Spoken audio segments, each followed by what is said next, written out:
तो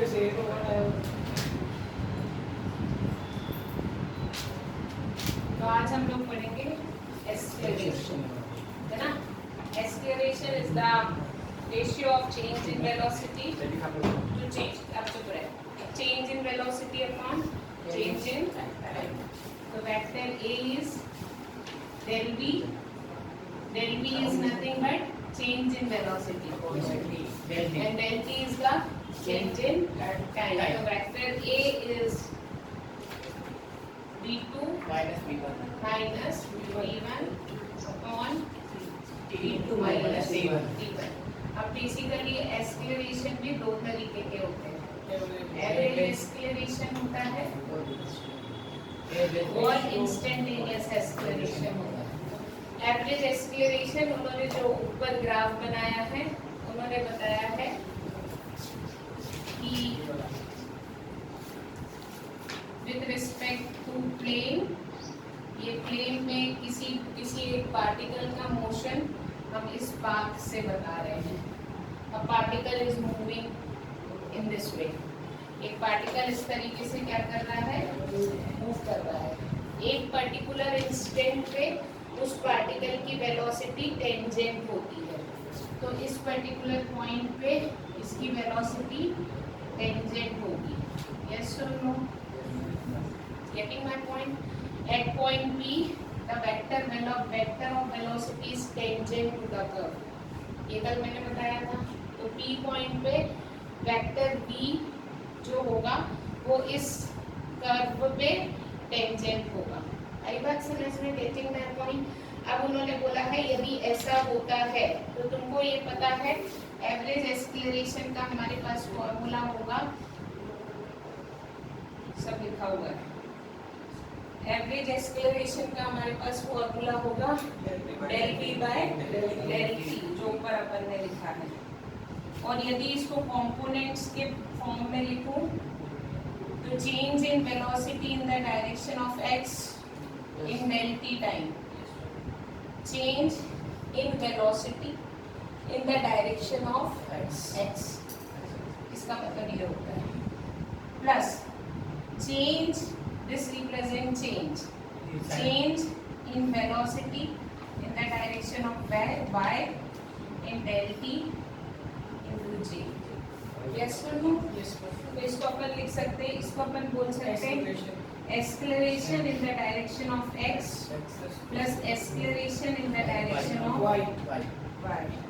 ये एवरेज का अपन ऐसा इक्वेशन दे सकते हैं। अब इसका क्या मतलब है? This is change in velocity in the direction of x। तो ये इनिशियल, ये वेक्टर था, ये इसका ओरिजिन है, ये इसका फाइनल है। अगर मैं इस वेक्टर के दो कंपोनेंट्स तोड़ूं तो ऐसा टूटेगा, यस सुनो, ऐसे ही तोड़ते हैं अपन, यस सुनो, ऐसे ही बनाते हैं। तो मैंने यहाँ ना बना दिया, ये बना लिया बाय। तो basically this is change in velocity in the direction of y and this is change in velocity in the direction of x। यानी t रिप्रेजेंट थोड़ी करते ग्राफ पे, कि जो टाइम है जस्ट 2 सेकेंड में x के डायरेक्शन में यहाँ से यहाँ है वेलोसिटी, तो उसी 2 सेकेंड में y की डायरेक्शन में यहाँ से यहाँ है टाइम रिप्रेजेंट। हाँ, तो चेंज तो सेम ही है ना, डेल टी। आई बात समझ में? और वही 2 सेकेंड में रिजल्टेंट वेलोसिटी यहाँ से यहाँ पहुंची है, तो उसी 2 सेकेंड में x की डायरेक्शन में ये चेंज है और y की डायरेक्शन में ये चेंज है। अपन ने वो b के दो कंपोनेंट्स तोड़े। आई बात समझ में? बोल रहा है कि यहाँ से टेंजेंट लेना है, यहाँ से नहीं, टेंजेंट तो एक ही होती है पाथ कर्व पे। टेंजेंट क्या होता है? Only a single line passing through curve surface. दो लाइन कभी हो ही नहीं सकती, और कैसी टेंजेंट? टेंजेंट तो एक ही बनेगी। ऊपर भी बना सकते हैं ना, टेंजेंट भी कैसे ऊपर बन सकता है? जो कर्व उठा हुआ है वहाँ पे वैसी टेंजेंट बनेगी। यहाँ पे टेंजेंट अंदर कैसे बनेगी? यहाँ बाहर बनेगी। सर्कल होता है ना, अंदर थोड़ी टेंजेंट बनाता है।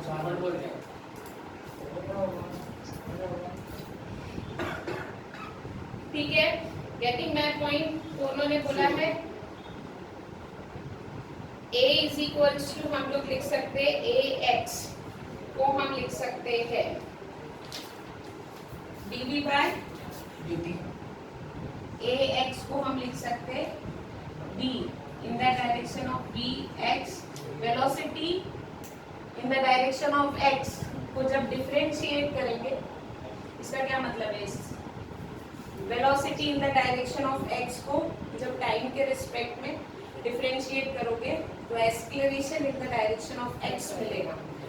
और हमको पता है हम v x को लिख सकते हैं dx by dt।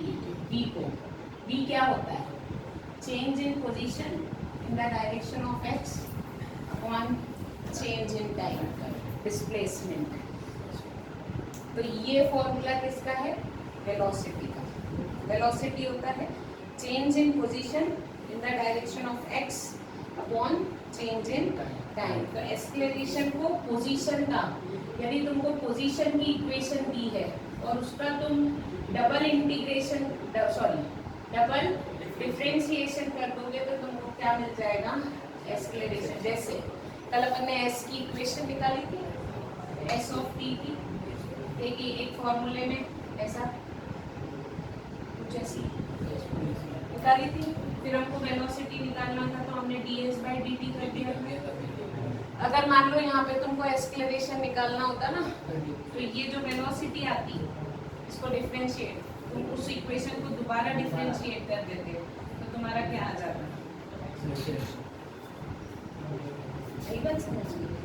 तो जब पोजीशन की इक्वेशन का डबल डिफरेंशिएशन कर दो क्या बनता है, सिंगल डिफरेंशिएशन से वेलोसिटी आती है। फॉर्मूला निकाल के बताया dx को अपन लिख सकते हैं dx by dt। उसी तरीके से y का भी लिखा है हम इसको d स्क्वायर को सॉल्व कैसे करेंगे? दो बार करते हैं, सॉल्व नहीं करते, उसका मतलब होता है दो बार डिफरेंशिएट करें। तो जैसे अपन दो बार ना, अपन ने एक बार किया फिर उसे दोबारा कर दिया डबल, जो आंसर आया उसको फिर से डिफरेंशिएट कर। आई बात समझ। जैसे एक क्वेश्चन है, a particle is moving eastward with velocity 5 metre per second in 10 second. The velocity changes to 5 meter per second northwards. Find the average acceleration of the particle in this time interval. उसने बोला पहले वो particle east की तरफ चला with velocity कितना, 5 metre पर second, कितनी देर के लिए, 10 सेकेंड के लिए। फिर उसकी वेलोसिटी बदल गई, फिर उसने वो वेलोसिटी किस डायरेक्शन में कर ली, नॉर्थ की डायरेक्शन में। और किस वेलोसिटी से चल रहा था, 5 मीटर पर सेकेंड की वेलोसिटी, लेकिन डायरेक्शन बदल गया यानी वेलोसिटी भी बदल गई। तो तुमको बताना है फाइंड द एवरेज एक्सेलरेशन। ये जब चला था शुरू से जब चला था तब से लेकर लास्ट तक का क्या निकालना है तुमको, एवरेज एक्सेलरेशन निकालना है। तो तुमको पता है OA plus OB is equals to, वो उन्होंने बताया है, उल्टा बना दिया। नहीं उल्टा नहीं बनाया, जब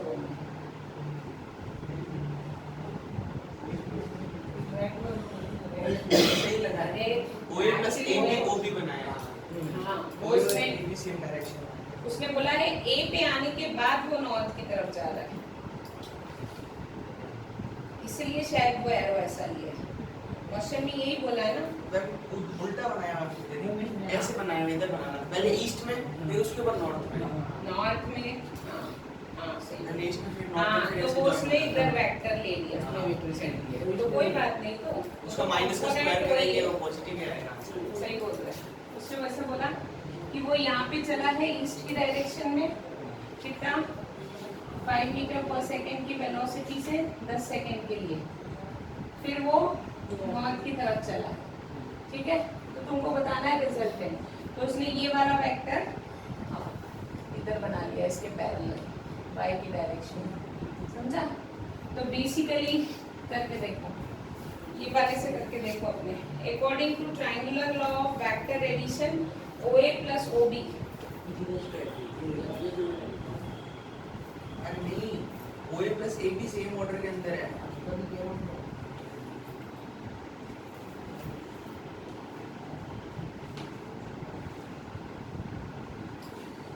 ऐसे भी दोनों तो कुछ आंसर आएगा, ऐसे भी दोनों इससे भी आ जाएगा क्योंकि वो बाद में वो माइनस हो जाएगा ना तो उसको ठीक है।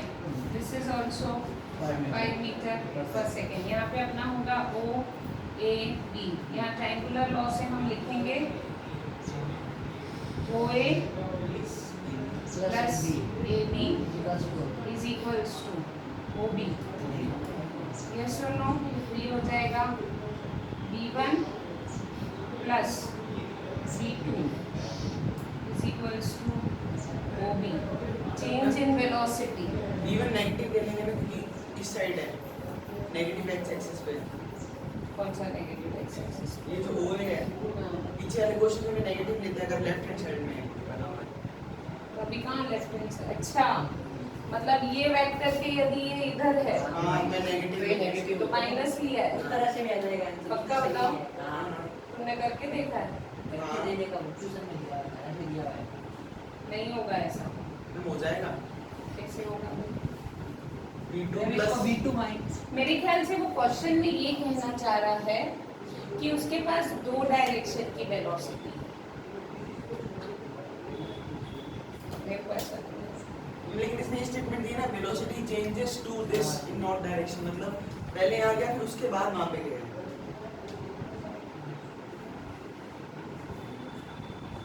ये क्वेश्चन एनसीईआरटी ऐसे रेगुलर में है क्या भाई? देखना बाद में, अभी टाइम वीडियो में मत वेस्ट करो, पर ये क्वेश्चन देखना एनसीईआरटी में एक बार। अब सुनो, इंस्टेंट, अभी ये वीडियो के बाद देखेंगे। Instantaneous acceleration. इंस्टेंटेनियस एक्सेलरेशन क्या होता है? इंस्टेंटेनियस में अपन सिर्फ क्या कर देते हैं? इंस्टेंटेनियस एक्सेलरेशन मतलब होता है एक पर्टिकुलर टाइम पे।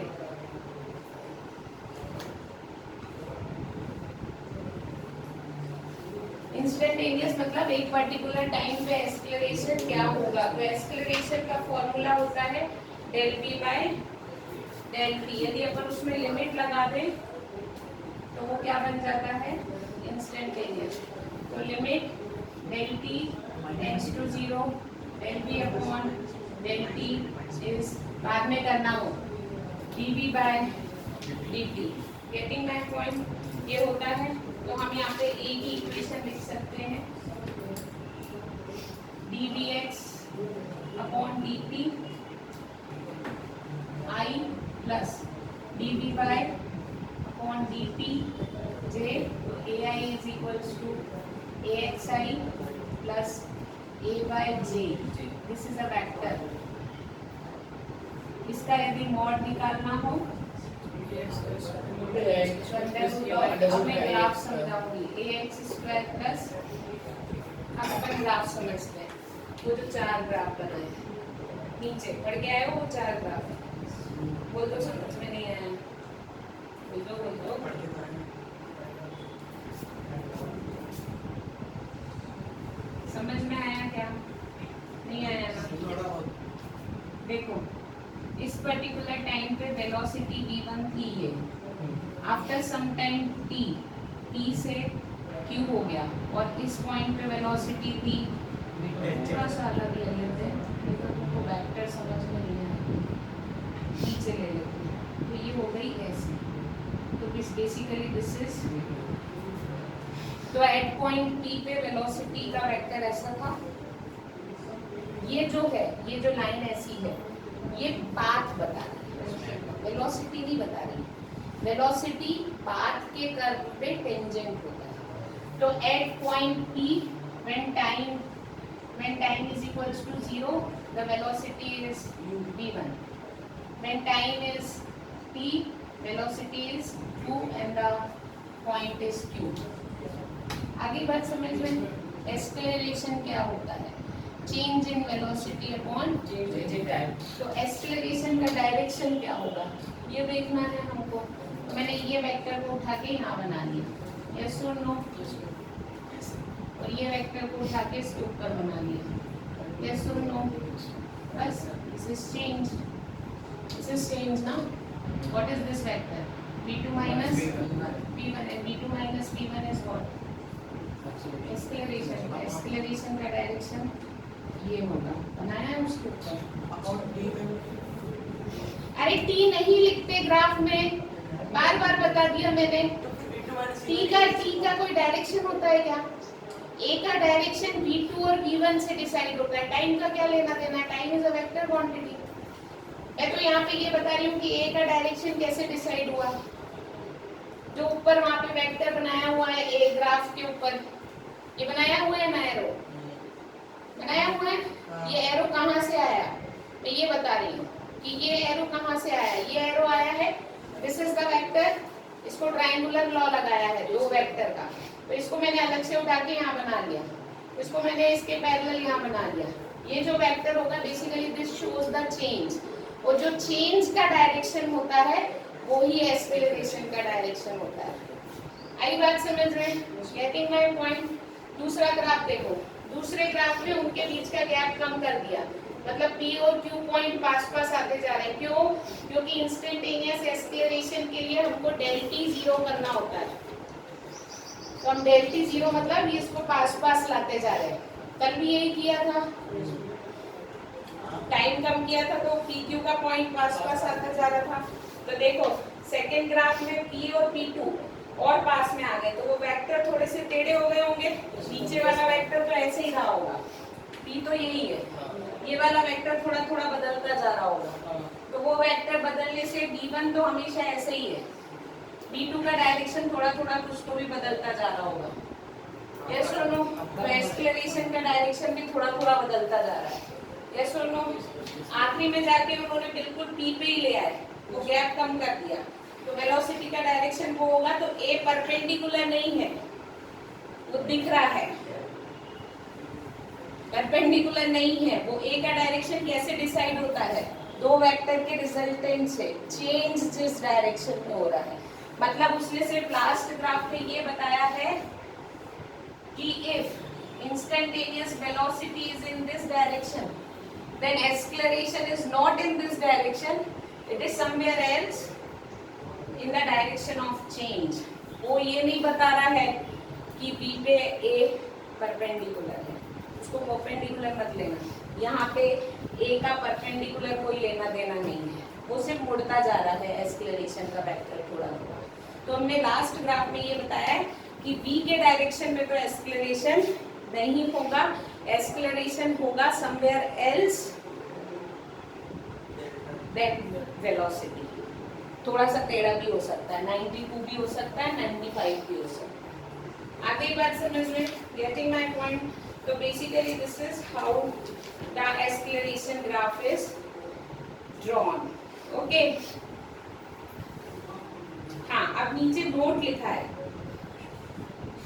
Velocity and acceleration vector can have, मैंने बताया ना, देखो वेलोसिटी और एक्सेलरेशन के बीच का angle can have any angle between 0 to 180, whereas in one dimension the velocity and acceleration of an object are along the same straight line, क्योंकि change भी उसी डायरेक्शन में होता है। हमने बोला यदि गाड़ी ऐसी चल रही है तो वेलोसिटी भी इसी डायरेक्शन में, वन डायमेंशन में, एक ही डायरेक्शन में।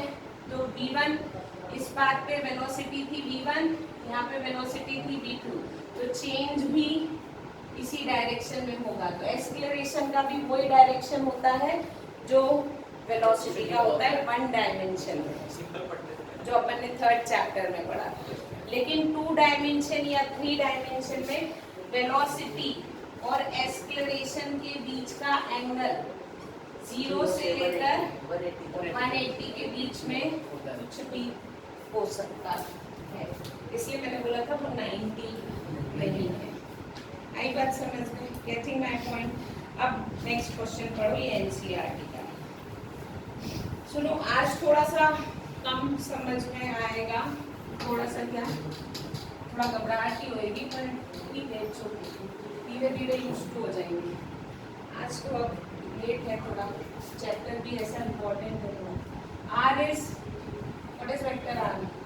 3i 3ti plus 2t square j 2t square j plus 5 5k plus 5k 5k।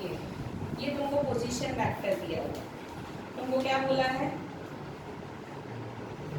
Find vt and at, velocity और एक्सेलरेशन की इक्वेशन निकालनी है। क्या करोगे? डेरिवेशन डिफरेंशिएशन Differentiation निकालेंगे। जब dr by dt करोगे तो dv तो वो आ जाएगा v। यस और नो? फिर जो इक्वेशन आएगी उसका dv by dt करोगे तो आ जाएगा a। इसके लिए थोड़ा आज बता देते हैं, ठीक है? इसका डिफरेंशिएशन होगा 3i। i तो आई Plus. आए के लिए होगा तो आए तो आई की वैल्यू 1 होती है ना। i का कहाँ से डिफरेंशिएशन होता है बे? ये होगा एक्सेसिव पे ये रखा हो तो ये t के रिस्पेक्ट में कर रहे हैं ना, तो t का होगा। खाली t हटाएंगे। हाँ, कुछ भी मतलब। इसका डिफरेंशिएशन होगा 2t 2t प्लस इसका डिफरेंशिएशन 0 हो जाएगा। Getting my point? तो ये इक्वेशन बनी 3i 4t 4tj अब इसका इक्वेशन इसका फिर से करते हैं। इसका डिफरेंशिएशन 0 हां और इसका डिफरेंशिएशन 4j। इसमें -4 कैसे लेके आ गए? ये गलत है, ये गलत है। आ ही नहीं सकता -4j, कहाँ से आएगा? ठीक है, getting my point? Okay, so this is your 4j। अब उन्होंने क्या बोला है? Find the magnitude and direction of vt at t is equals to, तो इस इक्वेशन में vt की इक्वेशन में t is equals to 2 रख देना, जो आंसर आएगा वो वेलोसिटी होगी। आगे बात समझ में? यस और नो? ठीक है, ठीक है। So this is all about today। बाकी काम